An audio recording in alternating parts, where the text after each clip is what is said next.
যারা উপস্থিত অনেক অনেক দূরদূরান্ত হইতে আগত এই শ্রীধাম নবদ্বীপ মাঝে আমার উড়ে আসা চাতকী পাখির মতো প্রাণীর প্রাণপ্রিয় বৈষ্ণব মণ্ডলী এবং আমার ভক্তিমতী মায়েরা, দাদা ভাই, দিদি ভাই, আসর প্রাঙ্গণে দাঁড়িয়ে জানার সবাকার শ্রী রাতুল কমল চরণে শত শত সহস্র কোটি প্রণাম ও দণ্ডবাদ।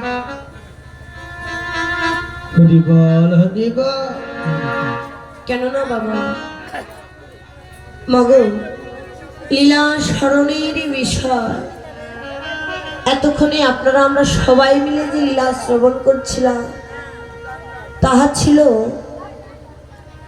ভগবান শ্রীকৃষ্ণের উত্তরাগস্ত লীলা অর্থাৎ ফেরতগস্ত লীলা। দ্বাদশ রাখালগণকে সঙ্গে নিয়ে নবলক্ষ ধেনু বৎসগণকে সঙ্গে নিয়ে প্রভু গোচারণে গোষ্ঠীর খেলা খেলতে গিয়েছিলেন। সখাগণকে সঙ্গে নিয়ে নবলক্ষ ধেনু বৎসগণকে সঙ্গে নিয়ে প্রভু ঘরে ফিরলে ওই উত্তরাগস্ত লীলাকে বিশ্রামে রেখে এখন আমরা সবাই মিলে যে লীলা স্মরণে চলেছি বাবা, তা হচ্ছে আমার রাধা গোবিন্দের অপ্রাকৃত লীলা। রূপ এবং অভিশাপ। হরিবল হরিবল। মাগো, প্রভুর তো রূপের শেষ নেই। এই প্রভুর রূপের বর্ণনা বলিবার মতো আমার কোনো ভাষা নেই। কেননা মাগো, আমি বিদ্যাহীন, আমি বুদ্ধিহীন, ভজনবিহীন সাধন শূন্য দেহ আমার। মাগো, এই রাধা গোবিন্দের অপ্রাকৃত লীলা, এই রূপ অভিশাপ, বাবা এই লীলা বিষয়ে আমার কিছুই জানা নেই। তবে এই লীলাটি তুলে ধরতে গিয়ে আমার ভাষায়, ব্যাখ্যায়, পদে, শরীর, তালে অনেক অনেক ভুল রসভাস হতে পারে।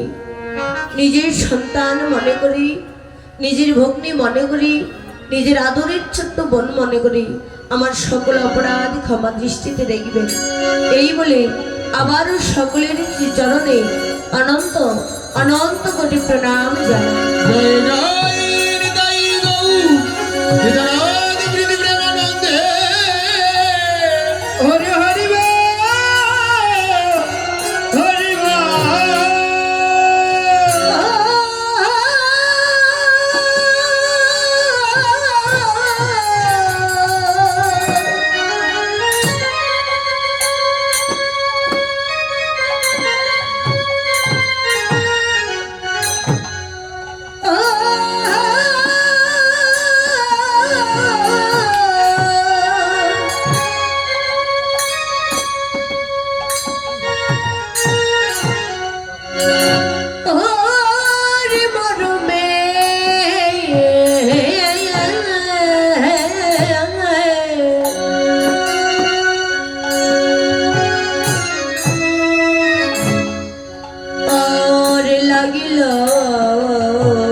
লাগিল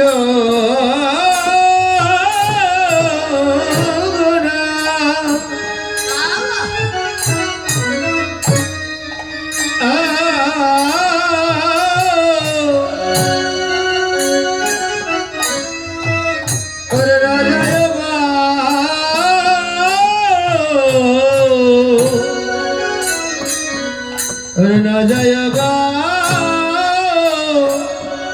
ছোরা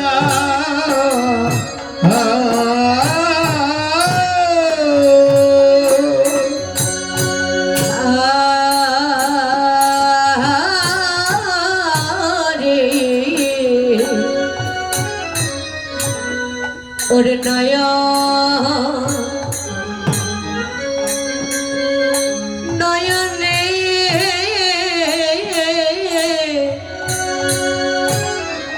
ওরে অনজন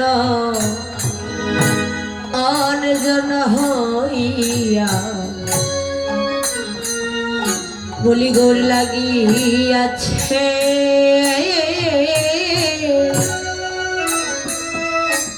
পারারে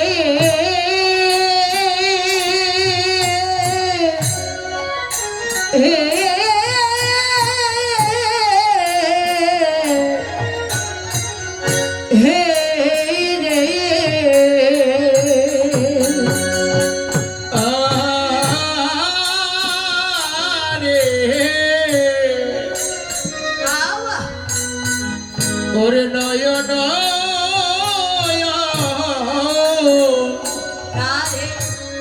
ওরে অঞ্জন